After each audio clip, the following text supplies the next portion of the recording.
When Arkansas voters approved casino gambling in the state, they also gave the green light to sports betting. Well, now the way that people make wagers could be changing soon. Our Jay Bird joins us live now with more. And Jay, what kind of changes are we talking about here? It could be fairly monumental changes. In fact, it was back in July of 2019 that the first sports wager was made here in the state of Arkansas. Since then, close to $90 million has been bet on sports. And if a rule change is approved, it could definitely change how the state does make those wagers. And it's not a big part of the revenue, but it could be a much bigger part of the pie.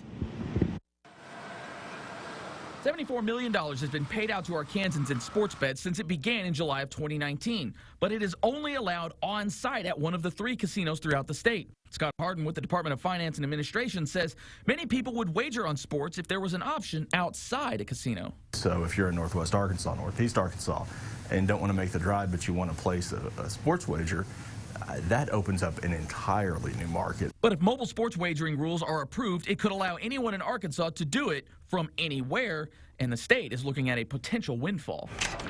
Whether in the comfort of their own home or whether they're on a deer stand, I think it's safe to say that that number is going to double. Marco Butler thought it could be a fun way to spice up sports. Something new, something to get into, might be fun. He also believes the state could benefit greatly as long as the rules are airtight and followed. More money is always good, Economics is always good. People gonna do it regardless, make it legal so everybody can have fun, as long as they're doing it in safe proportions. Jerry Cox with Family Council thinks there are enough avenues to gamble in Arkansas already, and the idea of having it available on mobile devices is a bad one. Everybody knows that a child can pick up a cell phone and do all kinds of things on there that adults didn't even know they could do. Cox does not believe the state does enough to assist with gambling addiction, and making it more accessible and easier to do is not good for Arkansas families. Why would we want to create more avenues for people to harm themselves and harm their families?